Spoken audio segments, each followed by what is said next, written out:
નમસ્કાર ખેડૂત મિત્રો, ખેતી અમૃત ચેનલમાં તમારું હાર્દિક સ્વાગત છે. આપણે રામજીભાઈની વાડીએ આજે આવેલા છીએ, જાંબાળા તાલુકો શિહોર જિલ્લો ભાવનગર. એને રીંગણીની અંદર ડોકા મળી અને હળો જાતો નહોતો, એટલે આપણે એને ટાર્ગેટ અને સુમી પ્રિન્ટનો છંટકાવ કરાવેલો છે. અને ટાર્ગેટમાં અને સુમી પ્રિન્ટમાં એને શું રિઝલ્ટ લાગ્યું એ આપણે રામજીભાઈને પૂછીએ.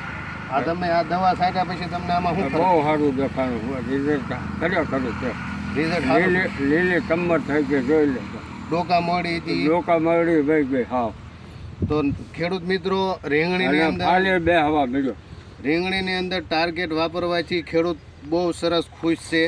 એટલે આપણે એની ફિલ્ડ વિઝિટે આવેલા છીએ અને ખેડૂતનું કહેવું એમ છે કે ભાઈ ડોકા મળી ને ઈળ ને બધું કાંઈ કોઈ વસ્તુ રીંગણીમાં અત્યારે રહ્યું નથી, બધું રેડી થઈ ગયું. એટલે ટાર્ગેટ દવાની અંદર ઇમામેક્ટિન 1.9 ઝેર આવે છે અને એની સાથે સુમી પ્રિન્ટ કાળા ઘોડા, આપણે આ બે વસ્તુ રીંગણીની અંદર નખાઈ છે અને પરફેક્ટ રિઝલ્ટ છે. પહેલાં એને ઘણી દવાઓ છાંટી ઘણું કર્યું એટલે રિઝલ્ટ નહોતું આવતું, એટલે ખેડૂતોએ સુમીટોમો કંપનીનું લઈને જ છાંટવું અને ટાર્ગેટ ઇમામેક્ટિન 1.9 લઈને રીંગણીમાં છાંટો, ખૂબ સારા રિઝલ્ટ અને સારું પરિણામ આવે છે. થેન્ક યુ, આભાર.